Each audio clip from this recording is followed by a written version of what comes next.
Eu, Ronaldo Costa e meu companheiro de bancada aqui, doutor Alexandre Machado, representante do PL municipal, representante do deputado federal Sanderson. Hoje não contamos com a presença do nosso parceiro de bancada, Coronel Castro, que se encontra ainda acamado. Um abraço para ele, nosso desejo de melhoras. Nesse 1º de julho, então, passamos o primeiro semestre, né?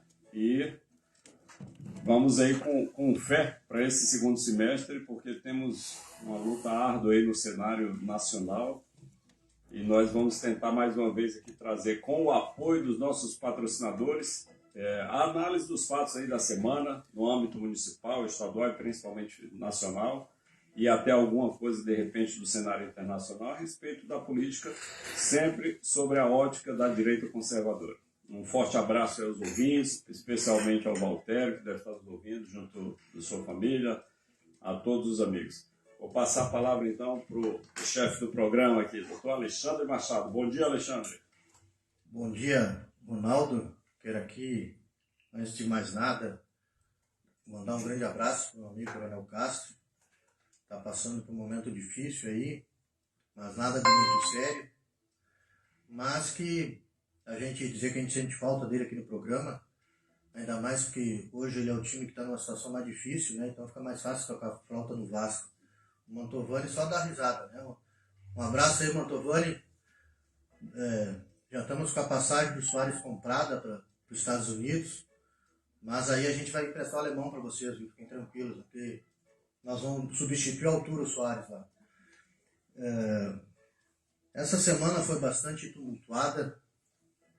Nós, conservadores de direita, acabamos sofrendo um baque muito difícil.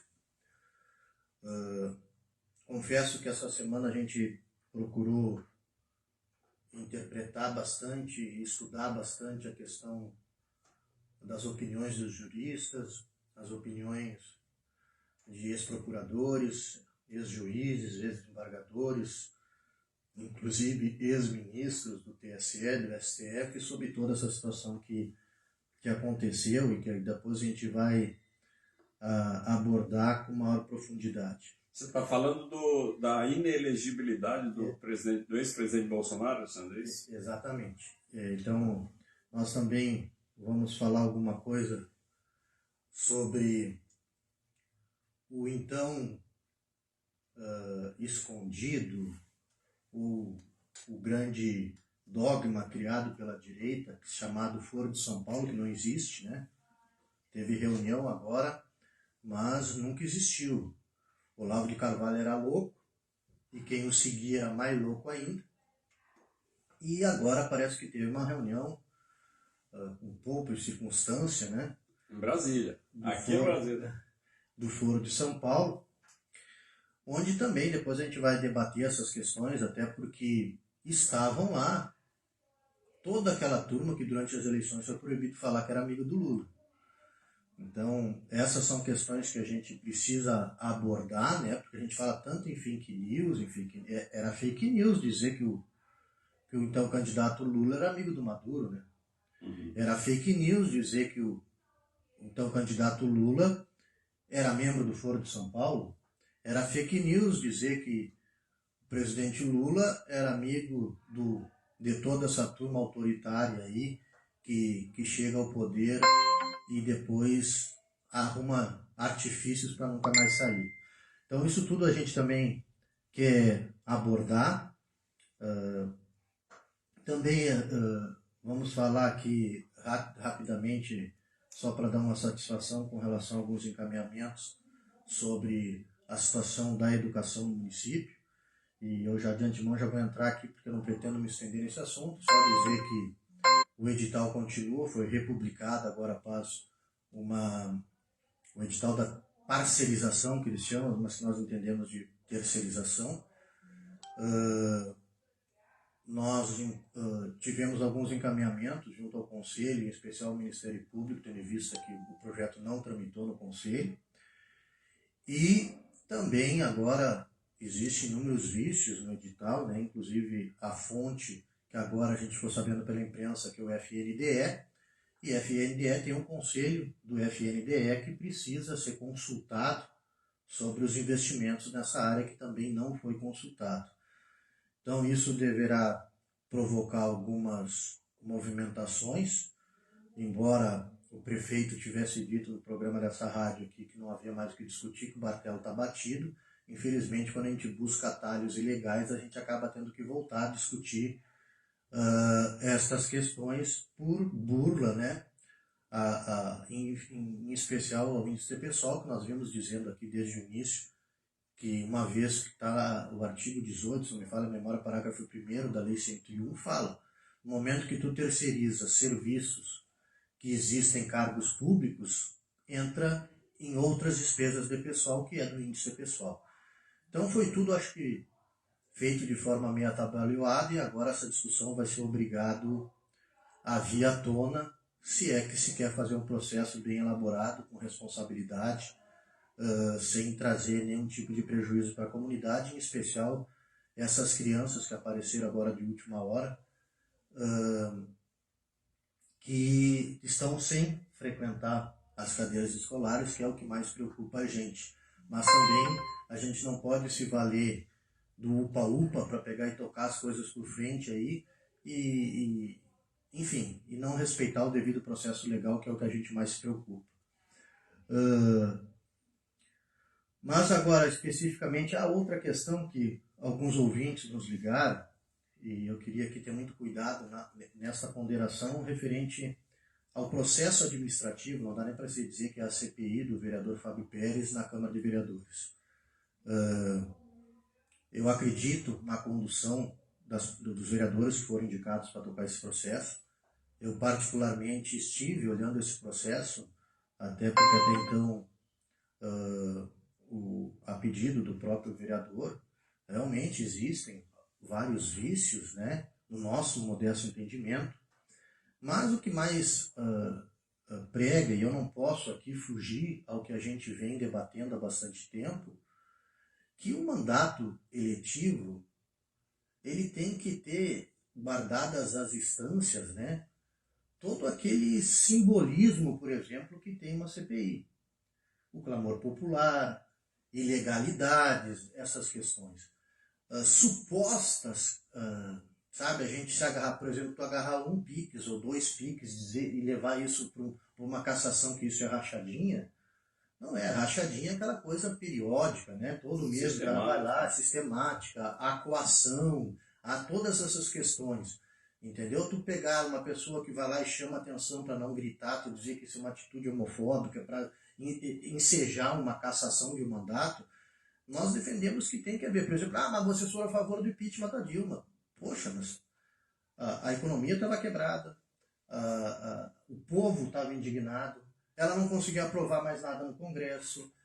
Sim, o Brasil estava indo para um lugar que dificilmente depois ia conseguir sair.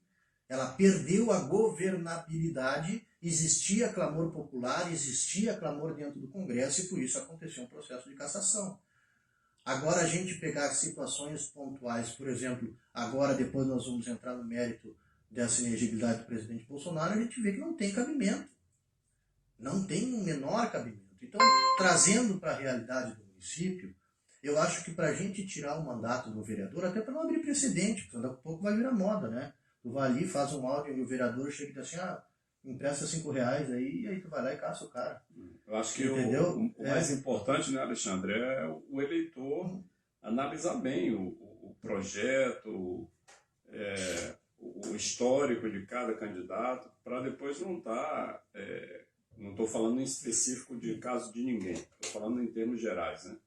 Para depois não ter que estar se arrependendo ou querendo tirar alguém do cargo. Se assumiu um cargo eletivo, recebeu voto para isso, que cumpra o seu mandato, a não ser que haja de fato algo cabal, algo né? factual, o fato inquestionável. Incontroverso, que vá aí por questão espúrias aí, que obviamente a gente é contra, né? Mas eu acho assim, eu tenho certeza que o bom senso vai prevalecer nesse processo. As pessoas que estão preocupadas, que têm conversado conosco aí, eu acredito que se não surgirem novas provas, as provas que existem são frágeis, E isso eu quero até elogiar a comissão, né? Porque o juiz, num momento como esse, eles não são vereadores, eles são juízes. E juízes falam nos autos. Até agora não vi nenhuma entrevista deles aí falando sobre o processo. Por isso que a comunidade até de uma certa forma fica apreensiva. Como é que está? Qual é a situação? Vai ser cassado? Não vai ser cassado? Então fica aqui também o meu reconhecimento à comissão que tem conduzido isso de forma bastante, vamos dizer, sigilosa, para não externar seu voto, né, antes da hora, não fazer um pré-julgamento, mas dizer para a comunidade que eu acredito nisso. Se tem prova cabal, tem algo que realmente comprove que houve prática de homofobia, que houve prática de rachadinha, mas caso cabal. Porque a gente sabe que hoje a máxima no direito é em dúvida pro réu, né? Então, se tem margem para dúvida, tirar o mandato de uma pessoa que representa 2.000 eleitores em Alegrete, de forma, digamos assim, embora eu saiba, né, que o processo numa Câmara de Vereadores, no Parlamento, ele é político, mas eu sou daqueles que defendo que numa situação como essa tem que ser técnico também. Tu não pode simplesmente se basear em questões políticas para tirar uma pessoa do processo eleitoral, porque aí quebra a democracia, né, a vontade popular, lembrando que aquela pessoa que está lá não representa a si próprio, né, representa aquelas pessoas que o conduziram. Eu tenho certeza que, pelo que eu estou vendo, a condução está sendo feita de forma séria, e eu, particularmente, nas provas que eu olhei, eu achei extremamente frágeis para retirar o mandato de uma pessoa. Então, se a gente acha que estamos em véspera de uma nova eleição, então que o povo assim decida, né, se existe motivo cabal, que não vão elegê-lo, mas eu, com relação às provas, o meu entendimento é que elas são extremamente frágeis para chegar a esse ponto, mas não compete a mim julgar, né, agora, mas somente fazer uma análise bem superficial sobre o assunto. Mas, Coronel Ronaldo, o que o senhor tem a nos dizer a censura, a tentativa de ameaça que foi feita através do ministro Flávio Dino, que pediu ao Ministério Público, né, a cassação, vamos dizer assim, dos direitos da Jovem Pan? Pois é, Alexandre, esse foi um dos assuntos, né, que realmente tumultuou aí o cenário político essa semana. Todas as associações de rádio, de televisão, os grupos de jornalismo, enfim, se manifestaram de forma muito veemente contra esse ataque brutal contra o Estado de Direito, né? Então, toda democracia livre, todo Estado que se diz Estado democrático de direito, ele tem como uma das suas premissas aí a liberdade de expressão, né? E a imprensa livre faz parte, obviamente, dessa liberdade de expressão. Porque, por exemplo, vamos supor que todas as rádios só pudesse vir alguém na bancada aqui, por exemplo, falar se fosse uma pessoa ideologicamente de um lado ou de outro. Então, todo mundo ia se alimentar, digamos assim, de informação, ouvindo sempre um lado da história, uma versão dos fatos, da realidade, né? Sem ter o contraditório. Ou seja, isso atentaria contra a democracia. Então, a democracia é isso.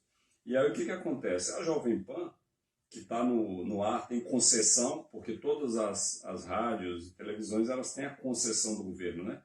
Ela tem a sua concessão, se eu não me engano, há 80 anos. Uhum. No rádio é muito antiga, né? E agora, mais recentemente, com a nova tecnologia, ela veio para o YouTube e tem aquele programa muito famoso, aí, Os Pingos nos Is, que passa no YouTube todo final de tarde.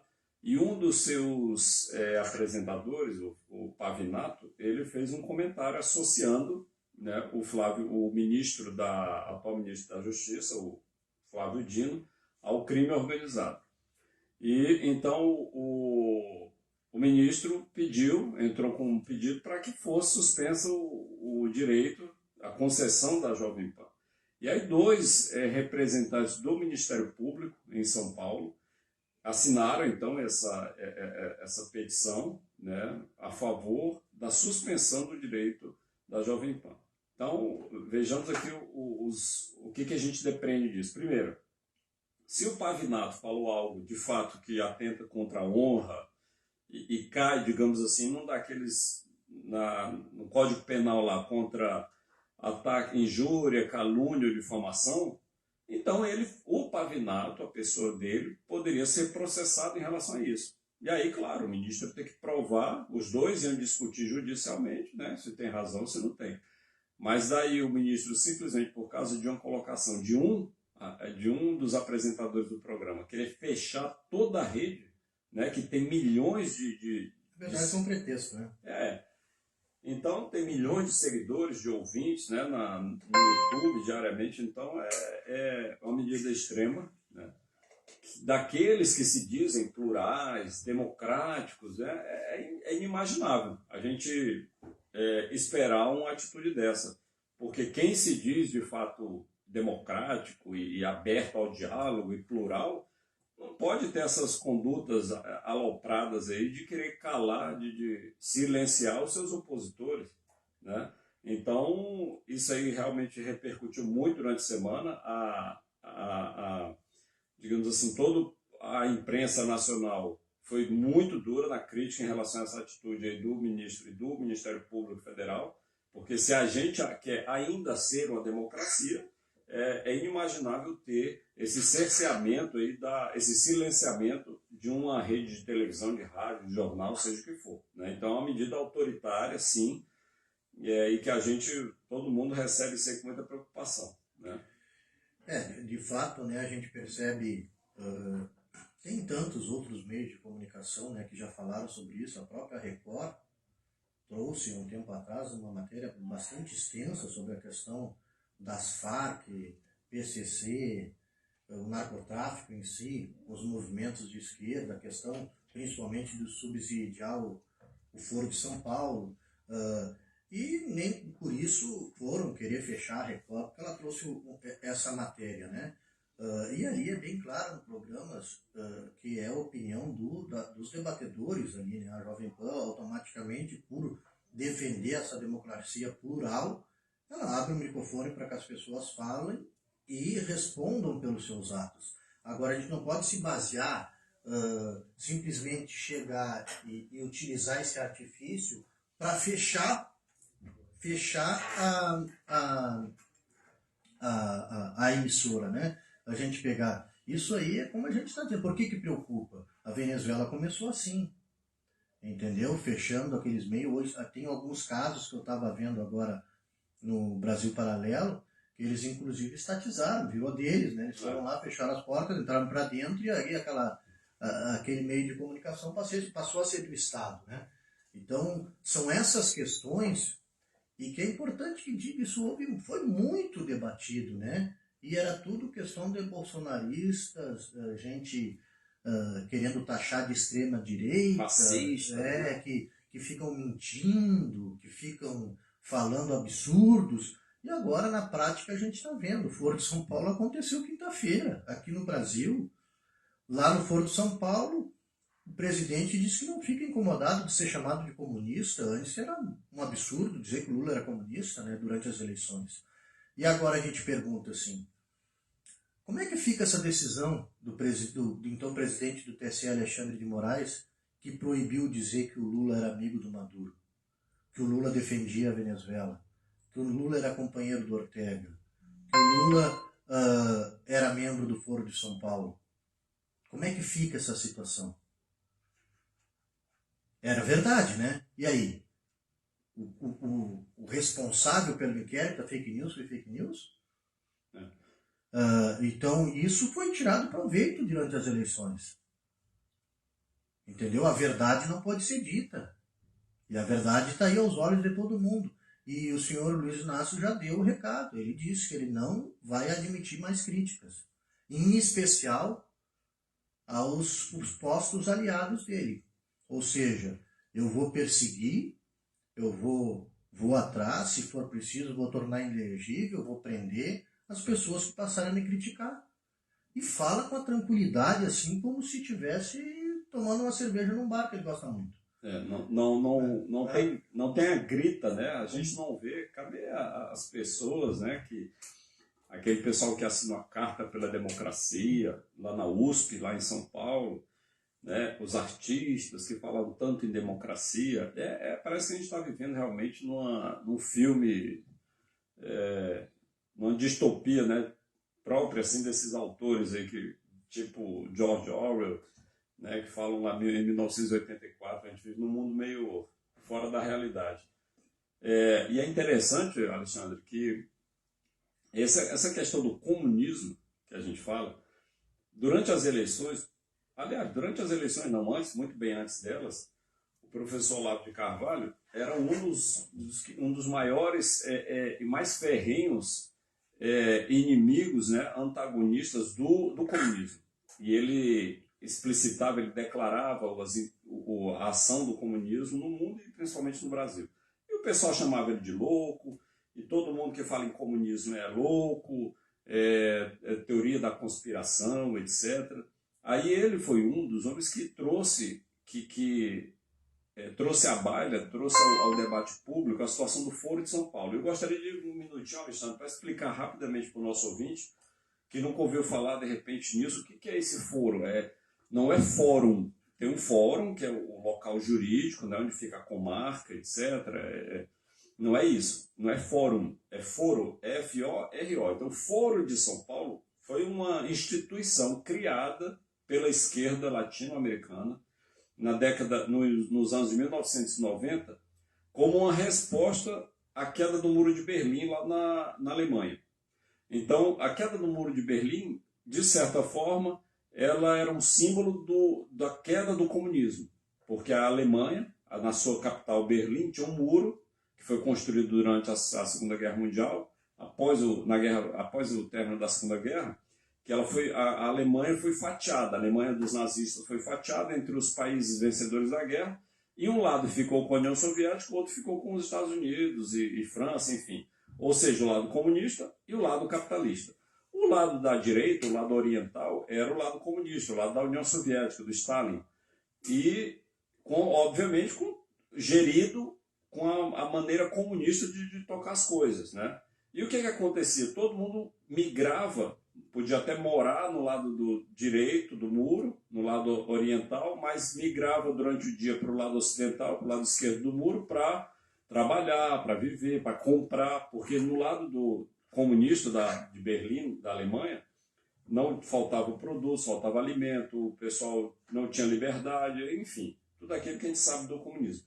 Quando essa situação se agravou, e graças a nomes como Ronald Reagan, que foi o presidente americano, Margaret Thatcher e outros, quando o muro foi derrubado em 1989, isso simbolizou, de certa forma, para a esquerda, o final desse sonho, dessa utopia comunista, porque mostrou para o mundo que realmente não dava certo. Então, em 1990, aqui na América do Sul, se juntaram líderes de esquerda, diga-se de passagem entre eles, Hugo Chávez, falecido presidente da Venezuela, que foi o antecessor do Maduro, Fidel Castro, Lula e outros mais. Então eles se juntaram e formaram essa instituição que era a representante da esquerda latino-americana, o Foro de São Paulo. E ela tinha um sonho, uma utopia, que era a tal da URSAL, a União das Repúblicas Socialistas da América Latina. Criar uma espécie de União Soviética aqui, juntar todo mundo aqui. E quando isso foi falado, né, eu pensava, não, isso é teoria da conspiração, porque o Foro de São Paulo ficava meio escondido, meio escamoteado. E agora está aí, durante as eleições, como você já falou, né, Alexandre? A campanha do presidente Bolsonaro, enfim, qualquer pessoa foi proibido de fazer essa correlação entre a esquerda brasileira, o PT e o Foro de São Paulo. Só que hoje está aí, ó. Recentemente fizeram agora, acho que se não me engano, o 26º encontro do Foro de São Paulo, em Brasília, capital federal, trazendo essa turma da esquerda toda, e o presidente dizendo claramente. O presidente Lula foi lá discursar no palanque, dizendo que tinha orgulho de ser comunista, que era orgulho para eles serem chamados de comunista. E que nós, a direita, somos fascistas porque defendemos a família e o patriotismo. Então, veja bem. Né? E aí fica a análise de cada um. A família e o patriotismo sempre foram um problema para eles. Exatamente, sempre foi um problema. Então, essa é a situação hoje que nós vivemos. Em relação ao Foro de São Paulo, está escancarado, né, que de fato há que existe de fato E quem está do lado de quem aí, né? Se você é favorável, se você é a favor da família, do seu país, da nação, enfim, isso aí não coaduna, não está de acordo com o que pensam os membros aí do Foro de São Paulo.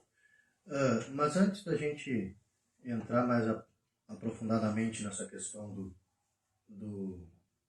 da cassação dos direitos políticos do presidente Bolsonaro, é bom a gente comentar rapidamente aqui uma questão referente a essa situação toda, e até para nós fazer um outro comparativo. Né? Eu não sei se o ouvinte se recorda que na época que a Venezuela estava no auge da fome, da miséria, quando estourou tudo, que o Maduro desapareceu por um tempo e depois teve uma aparição repentina nas mídias lá, com a família dele, com a esposa, comendo carne com ouro. Enquanto as pessoas, a população venezuelana estava na miséria, passando necessidade e extrema dificuldade.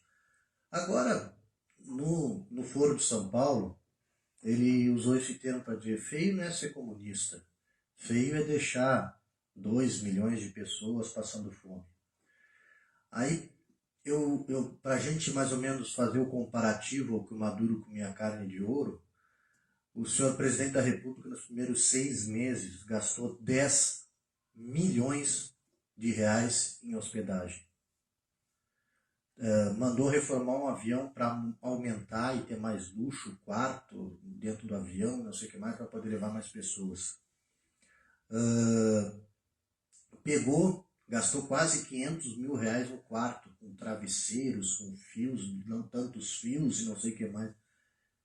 É hipocrisia, né? É muita hipocrisia. Então é isso que a gente fala quando nós dizíamos que os comunistas, que os socialistas são aqueles que eles querem o capitalismo para eles e o socialismo para os outros. Está aí escancarado isso. Escancarado. Porque olha, esses primeiros 6 meses, o Lula teve capaz de criticar a alimentação servida na Itália pelo governo italiano, dizendo que era muito pobre, e já aproveitou e já trouxe para o Brasil, que ele quer mais requinte no banquete servido aqui no... Isso é preocupação com o pobre, minha gente. Com tanto problema no Brasil, né? A gente passando por o Brasil. Olha, eu estava vendo agora, se não me engano, a Volkswagen suspendeu a linha de produção. A economia, caro ouvinte, se você não tem essa noção, né? não tem acompanhamento aí do cenário econômico nacional, a nossa economia está indo de mal a pior. Então, fábricas fechando, dando férias coletivas, né? O cenário promete ser pior. Esse trimestre foi o agro que salvou, que cresceu 22%. As pessoas vão lá, olha, não, mas cresceu, o PIB isso, mas agora a safra, agora no próximo trimestre não tem. Exatamente. O resultado do agro a gente sabe que é no médio prazo, pelo menos, né? O cara não planta hoje para colher amanhã. Então, o que foi colhido, o que foi vendido agora no primeiro semestre foi o que foi plantado ano passado, né? Que a condição era favorável. Agora, o presidente fala que a diferença dele com o agro, o problema dele com o agro é a questão ideológica, né?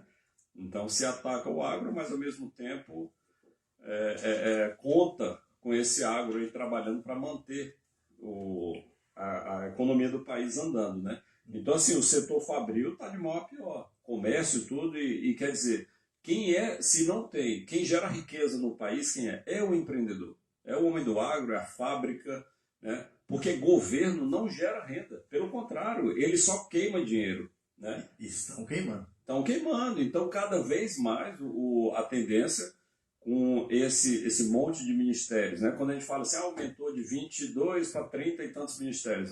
Tudo bem. Não, meu caro ouvinte, cada ministério desse são milhares de cargos, prédios que têm que ser alugados, salário para um monte, enxurrada de gente, os companheiros ali, então tudo isso vai pesando.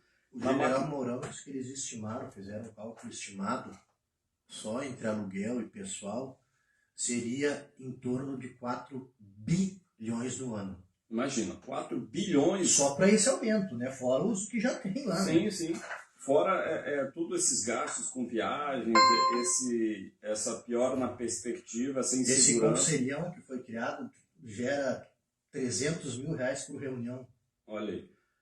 Então imagina, os gastos vão aumentando. Isso é muito simples. Imagina você é dona de casa, você que é chefe de família, você tem um orçamento X. Se você começar a gastar, todo fim de semana eu vou sair para restaurante bom, vou viajar de avião, mas eu quero parar no melhor hotel, isso e aquilo, obviamente, uma hora a conta vai estourar. O problema é assim, tem uma pequena diferença. Você aí, dona de casa, você chefe de família, se o seu orçamento estourar, o seu nome vai para o SPC e aí você passa fome. Aqui no Brasil, esse dinheiro não sai do bolso de quem gasta, sai do nosso bolso, porque nós estamos bancando essa gastança toda. E aí, mas ela não é de graça. Chega uma hora que a conta chega. Chega como? Principalmente, chega como inflação. Porque aí as contas públicas pioram, o cenário econômico piora, e aí a inflação chega para todo mundo e afeta principalmente o mais pobre. Afeta a cesta básica, afeta o consumo básico ali. Então, é uma preocupação, dizem os analistas aí, os especialistas na economia, que o cenário tende a piorar e de forma acelerada daqui para frente. Vamos rogar a Deus que a equipe econômica e o governo tenham um mínimo de clareza aí para dar um outro rumo aí na economia do nosso país, porque se continuar do jeito que está, nós vamos pagar o pato, mas de uma forma bem salgada, né? Gente, só para o ouvinte aí que está nos acompanhando pelo Facebook, normalmente quem fazia os comentários ali da mídia era o Coronel Cássio, então hoje por isso que a gente não está, talvez tenha algumas perguntas ali pelo Facebook e a gente não está conseguindo dar atenção devida aqui, porque o nosso comandante está no departamento médico e o setor de saúde ainda não nos liberou ele para fardar aqui, então por isso que a gente não está dando esse feedback. Mas assim que o programa acabar, a gente retoma. Outra questão que eu não vi falarem muito, essa semana, que é uma coisa que a mídia principalmente usava muito, né? Foi que o Ulisses foi preso por sequestrar, manter em cárcere privado, amarrada, abusar sexualmente, estuprar uma criança de 12 anos. Entrar nas mídias sociais, esse ser é só foto com Lula. Se porventura esse ser abominável aí tivesse uma foto com o Bolsonaro. Imagina se fosse Bolsonaro. Imagina só, né? Vai bolsonarista, vai lá, estupra, sequestra uma criança de 12 anos e papapá. Isso aí serve para nos mostrar uma coisa, Alexandre, que a mídia também tem seu lado. Né? Então, é importante então, que as pessoas saibam que esse cara é da turma do amor. Esse estuprador. Ele, e por incrível que pareça, a companheira dele participou de tudo isso, né? Levaram a criança no porta-mala, coisa e tal, levaram para um local lá, enfim. E eu não vi ninguém da esquerda bater panela, gritar, defesa das crianças, dos direitos humanos, a jornalista da Globo que levou um soco no seio, também não vi nenhuma feminista aparecer. Isso tem um nome, sabe, gente? Hipocrisia. Sabe, as feministas são feministas delas, defendem as mulheres delas. Da esquerda. Da esquerda. Se for da direita, por mim que morra, estuprem, quebrem, esfacelem, que não tem problema nenhum. Aqui mesmo em Alegrete a gente teve o caso aí que a gente fala tanto de amor e que o representante aqui na Câmara de Vereadores ficou aqui pro pau com um ancião de 80 anos. Então são situações que eu digo assim, a gente fala tanto de amor em discurso de ódio, mas quem é que tu vê ali alguém saindo do pau aí, indo pro pau? Eu não vi nenhum vereador da direita aí querer sair no soco com um senhor de 80 anos. A gente viu, tá nas mídias aí, todo mundo viu o que aconteceu. Então só esse discursinho do amor que incomoda. O regime comunista matou mais de 100 milhões de pessoas. Sabe? E o Papa não vê problema de receber um Cristo crucificado, um símbolo do comunismo. Bom, então o Papa não se importou com essas 100 milhões de mortes. Eu sou católico, praticante, mas eu não sou daquela pessoa que diz assim, o Papa não sei o quê. Não, o Papa fez coisa errada para mim, ele ia ter gente como eu. Interessante, Alexandre. Eu gostaria de fazer um adendo aí para o eleitor, para o ouvinte que não está por dentro. Então, o que acontece? O Evo Morales, o presidente lá da Bolívia, ele deu um crucifixo em que aquela parte horizontal da cruz simbolizava, digamos assim, a foice. Então, a cruz era uma cruz meio foice, digamos assim. Ou seja, e o Papa recebeu aquilo numa boa, né? E não fez comentário a esse respeito, como você falou. E um dos maiores das pessoas, dos líderes mundiais que mais combateu o comunismo, foi justamente um dos papas, João Paulo II. Né? Por quê? Porque ele, polonês, ele viveu, quando criança, né, os horrores do comunismo. Então era um combatente ferrenho do comunismo. Né? E esse papa agora, esse argentino aí, defendendo o comunismo, né? Defendendo não, mas recebendo numa boa lá aquela cruz com foice, né? Absurdo. Bom, gente, então vamos entrar agora mais especificamente, nós temos pouco tempo, em questão do julgamento do presidente Bolsonaro. Eu vou falar mais algumas questões técnicas para que o ouvinte aí possa entender. Se nós pegar aqui um passado recente, a absolvição da chapa Dilma e Temer se deu que as provas que chegaram aos autos eram de fatos futuros, não do momento em que eles foram acusados de abuso do poder econômico, certo? Então, o TSE criou uma jurisprudência dizendo que provas que ocorreram depois do fato não poderiam ser utilizadas nos autos. Esse foi o motivo que absolveu a Dilma. Se nós pegar o senhor relator do processo, aquele que disse missão cumprida para Alexandre de Moraes, ele se baseou todo, inclusive, em fotos e coisa do dia 8 de janeiro, que o presidente Bolsonaro nem era, querendo criar uma ilação de que aquela atitude de crítica às urnas eletrônicas feita para pessoas que não eram eleitores, aonde ele não pediu voto, aonde ele não falou mal dos opositores, certo? Que aquele fato por si só gerou a consequência do dia 8 para tentar puxar a condenação do presidente Bolsonaro. Outra questão, o PDT que entrou com essa ação, eles entraram na época, não era período eleitoral. Ou seja, há que se discutir a incompetência da Justiça Eleitoral para julgar esse processo. Segundo lugar, isso não sou eu que estou dizendo, está na lei. Inclusive o voto do ministro... não esqueci o nome dele, não sei se não anotei aqui. Bom, mas o ministro que foi o primeiro que divergiu, né, do voto do relator, ele falou com muita propriedade, muita mesmo, Raul Araújo, ministro, tá? Baseado no artigo 22, inciso 16 da Lei de Inelegibilidade, para dizer o seguinte: quem não é eleito não pode ficar inelegível por esse fato. Porque para que haja a inegibilidade, por abuso do poder econômico, tem que ser comprovado cabalmente que ele se valeu daquele momento para se eleger. E ele não foi eleito. Certo? Não, então, contraria artigo expresso da lei. E aí não tem que se discutir. O fato de usar que houve desinformação, esse fato, por exemplo, tinha que ser o seguinte: houve a reunião, para compreender melhor quem está me ouvindo, houve a reunião. Logo após a reunião, o presidente Bolsonaro disparou nas pesquisas. Entendeu? E essa comprovação, ela deve existir, porque o direito político de um cidadão é algo sagrado.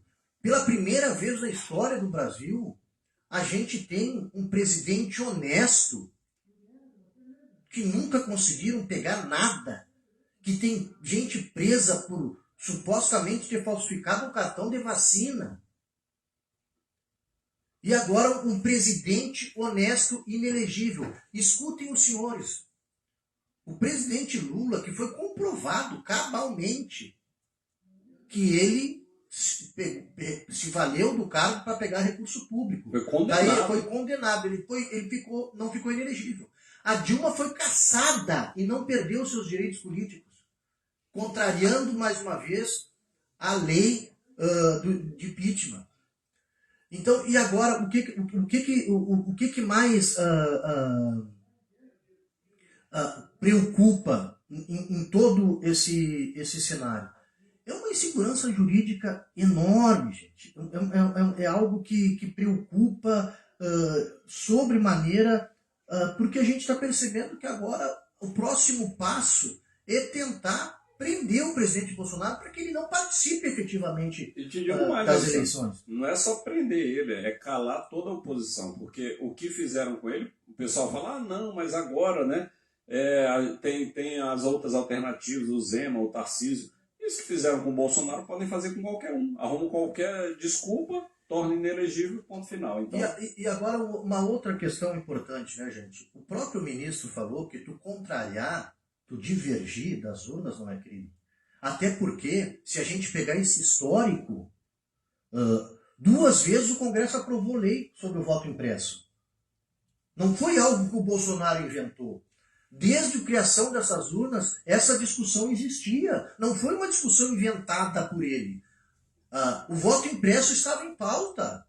E ele ter questionado as urnas não favoreceu em nada a eleição, tanto que ele não ganhou. Então... Pois é, e além disso, se ele tivesse se elegido, poderia ter configurado abuso do poder econômico, que não foi o que aconteceu.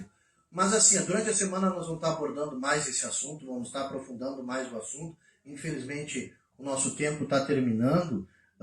Nós não vamos poder falar mais alguns detalhes sobre essas legalidades do processo. Quero aqui, mais uma vez, agradecer aos nossos patrocinadores, desejar aí um pronto restabelecimento do nosso comandante Castro e desejar um bom sábado, um abençoado final de semana a todos e dizer um grande beijo que meu pai está fazendo aniversário amanhã e dizer que eu amo muito, que ele sabe que sempre pode contar comigo. Parabéns, meu velho. Um abraço aos amigos, um excelente final de semana.